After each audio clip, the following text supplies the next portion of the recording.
你们一起上吧，还等什么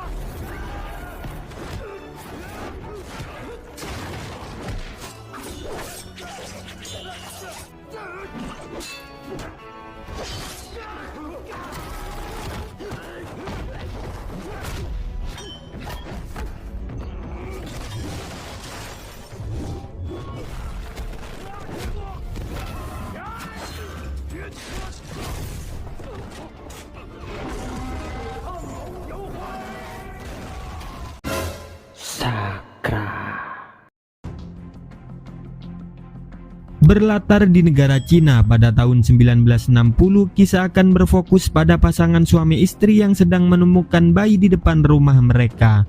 Karena merasa kasihan, mereka akhirnya merawat bayi tersebut dan diberi nama Qiao Feng. Seiring berjalannya waktu, Qiao Feng tumbuh menjadi pria yang kuat dan ahli dalam bela diri. Ia juga sering membantu suku Kaipang untuk menangkap para perampok dan membasmi semua kejahatan.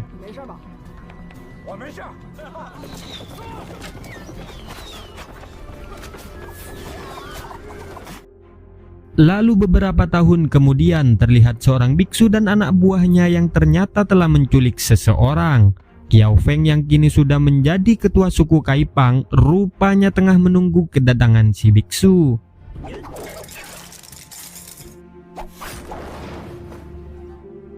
Kemudian Qiao Feng meminta si biksu untuk membebaskan tawanannya. Terjadilah negosiasi. Qiao Feng akan memberikan domba dengan syarat melepaskan tawanan itu. Akan tetapi dengan wataknya yang kejam, si biksu memerintahkan anak buahnya untuk menyerang Qiao Feng.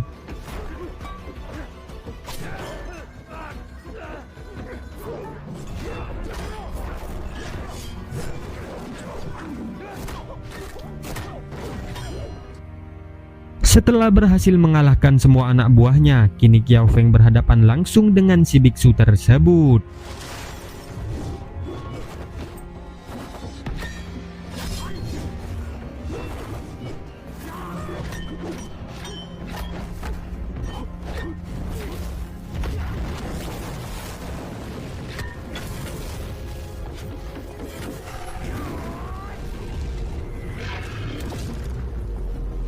Si biksu itu pun lemah dan pada akhirnya ia sadar bahwa lawannya bukan orang biasa, melainkan pendekar yang sangat hebat yang tak lain adalah ketua suku Kaipang. Setelah mengalahkan si biksu, ia dan rekan-rekannya kembali ke kediamannya. Namun sesampainya di sana, Qiao Feng malah dituduh meninggoikan wakil ketua suku Kaipang. Para tetua semakin yakin setelah menemukan bukti yang jelas berupa surat yang berisikan Qiao Feng berasal dari suku Hitan yang tak lain musuh bebuyutan suku Kaipang. Istri wakil ketua juga mengatakan bahwa dirinya telah melihat dengan mata kepalanya sendiri saat Qiao Feng meninggoikan suaminya. Sebagai hukumannya, Qiao Feng akan bertarung melawan semua para suhu suku Kaipang. Namun dirasa tak bersalah, Qiao Feng lebih memilih melukai tubuhnya sendiri dibandingkan harus bertarung melawan para suhu.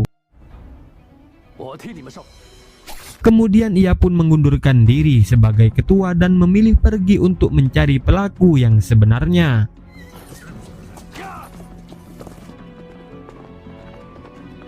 Setelah sampai di rumah, Qiao Feng dibuat terkejut melihat orang tua angkatnya telah meninggoy. Tak lama kemudian ada dua orang warga yang melihat kejadian itu dan menuduh Qiao Feng lah yang meninggoikannya. Qiao Feng yang tak mau meladeni mereka segera menguburkan orang tuanya dan segera pergi untuk menemui sang guru.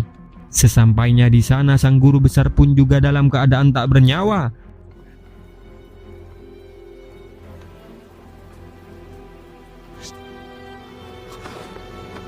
Sayang beribu-ribu kali sayang, Qiao Feng kembali difitnah setelah salah satu murid melihat kejadian tersebut.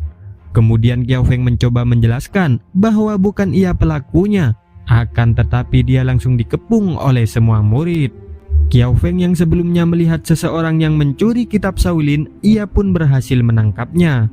Salah satu senior yang tidak terima atas perlakuan Qiao Feng segera menyerangnya, namun dengan mudah Qiao Feng mengalahkannya.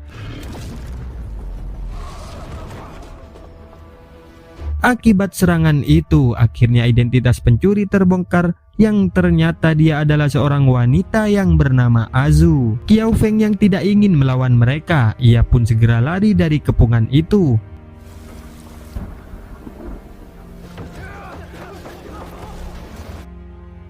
Lalu di sebuah tempat peristirahatan, Qiao Feng memberikan energinya kepada Azu agar nyawa Azu bisa diselamatkan. Usut punya usut, ternyata Azu adalah seorang budak yang diperintahkan untuk mencuri kitab Shaolin oleh majikannya. Hal itu ia lakukan karena dijanjikan akan diberitahu keberadaan orang tuanya.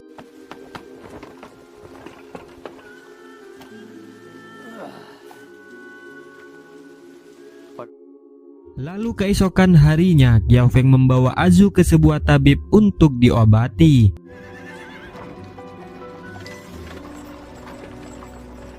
Sesampainya di sana, pendekar suku Kaipang dan pendekar lainnya telah berkumpul untuk menangkap Qiao Feng. Akan tetapi kedatangan Qiao Feng bukan untuk bertarung, melainkan menemui seorang tabib guna menyelamatkan nyawa Azu.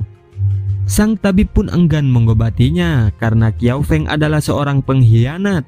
Tak lama kemudian sang tabib pun memberikan penawaran kepada Qiao Feng.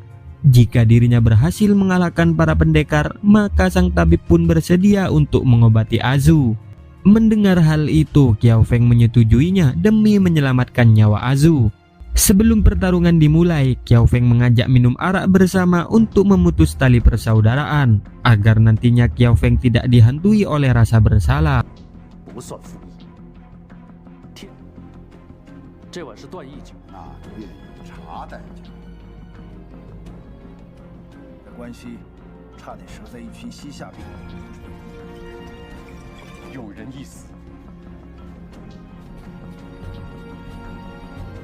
Lalu pertarungan pun dimulai.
Saat menghadapi banyak pendekar, Qiao Feng pun melemah dan kehilangan kekuatan, hingga pada akhirnya datang seseorang misterius yang menyelamatkannya dan membawanya pergi.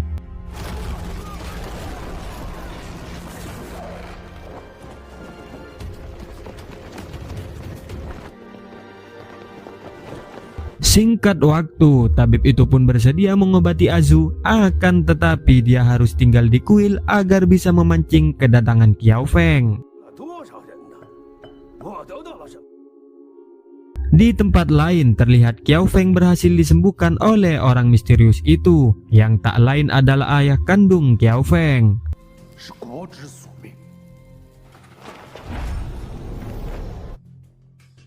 Di sisi lain, kita kembali diperlihatkan dengan majikan Azu yang bernama Murongfu, yang tak lain merupakan orang yang memfitnah Qiao Feng dengan tujuan agar kerajaannya bangkit kembali serta membalaskan dendam ayahnya.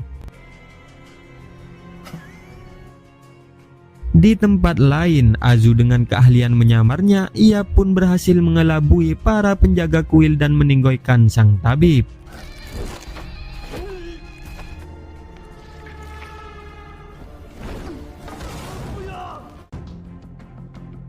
Keesokan harinya, Qiao Feng yang akan menyelamatkan Azu tiba-tiba terkejut melihat kuil itu sudah ludes terbakar. Lalu muncul Murongfu dan menyerang Qiao Feng dari belakang. Kemudian Murongfu mengajak Qiao Feng bekerja sama untuk menguasai dunia persilatan. Akan tetapi ajakan itu ditolak mentah-mentah oleh Qiao Feng. Mendengar hal itu, Murongfu tidak langsung marah, melainkan mengajaknya untuk menemui Azu. Kemudian tibalah di suatu tempat yang tidak asing lagi bagi Qiao Feng, dan tak lama kemudian Azu pun datang. Di tengah kesedihan Azu karena sudah lama tidak bertemu, Azu dan Qiao Feng saling mengutarakan perasaan mereka. Rupanya Azu jatuh hati kepada Qiao Feng melihat perjuangannya untuk menyelamatkan Azu. Lalu Qiao Feng pun mengutarakan niatnya untuk mengajak Azu keluar dari tembok besar dan mundur dari dunia persilatan. Ia akan hidup bahagia dengan mengembala domba seperti manusia pada umumnya. Pada malam harinya, Qiao Feng kembali mendapatkan informasi bahwa yang meninggoykan orang tuanya adalah seseorang yang bernama Zheng Chun. Mengetahui hal itu, Qiao Feng segera bergegas untuk mencari Zheng Chun yang ditemani oleh Azu. Singkat cerita, dari atas perahu ia melihat sebuah pertengkaran yang tak lain adalah Zheng Chun dan keluarganya. Lalu tiba-tiba kemudian Zheng Chun menghampiri Qiao Feng untuk berterima kasih sekaligus memperkenalkan diri. Ketika Azu hendak mengembalikan kalung yang tadinya terjatuh secara tak sengaja, Azu mendengar pembicaraan mereka bahwa anak pertamanya telah diberikan kepada orang lain. Anak yang dimaksud adalah Azu, mengingat ia mempunyai kalung yang sama dengan Azi. Pada malam harinya, Qiao Feng mengatakan akan meninggoykan Zheng Chun. Pada malam ini juga, ketika Qiao Feng hendak mencarinya, tiba-tiba Zheng Chun sudah menunggunya di dalam perahu untuk meminta maaf atas perbuatan masa lalunya. Meskipun demikian, Qiao Feng tidak mempedulikannya karena tujuannya adalah balas dendam atas kematian orang tuanya. Ternyata yang ia serang bukan Zheng Chun, melainkan Azu yang sedang menyamar. Azu yang sangat sayang kepada orang tuanya itu tak ingin melihat orang tuanya meninggoy. Setelah kejadian itu, Qiao Feng menemui Zheng Chun guna meminta pertanggungjawaban. Akan tetapi Zheng Chun mengatakan ia tidak pernah menyerang orang tua Qiao Feng, apalagi meninggoykannya. Setelah mendengar penjelasan Zheng Chun, Qiao Feng bergegas pergi untuk menemui Bai Zijing yang tak lain dalang dari keonaran yang sudah terjadi. Bai Zijing mengatakan kalau semua ini adalah ulahnya karena dia dijanjikan harta dan kekuasaan oleh Murongfu. Dengan bantuan Azi, akhirnya kebujukan Nyonya Ma terbongkar. Ternyata ia juga ikut terlibat karena ingin balas dendam kepada suku Kaipang yang telah menculiknya saat masih kecil. Ia juga ingin balas dendam kepada Qiao Feng karena dulu Qiao Feng pernah menolak cintanya. Azi yang kesal, ia pun melempar bubuk beracun ke arah wajahnya. Tak lama kemudian Murongfu datang bersama pasukannya. Tanpa diduga, ia malah meninggoykan Bai Zijing yang sudah membantunya. Saat itu Azi memberikan pedang ayahnya untuk bertarung melawan mereka.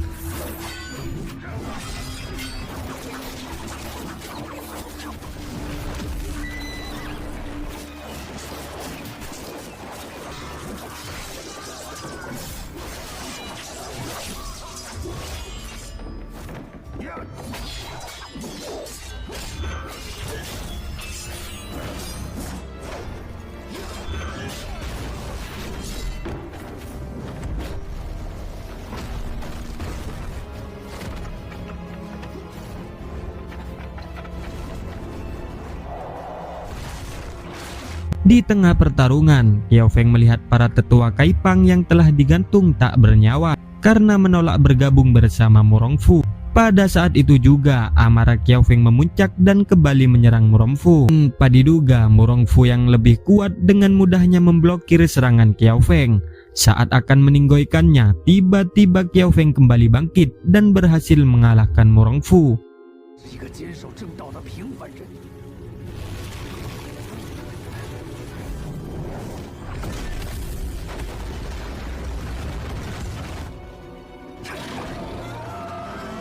Setelah melihat kejadian itu, suku Kaipang percaya bahwa Kiao Feng adalah pendekar yang baik yang difitnah oleh Murongfu.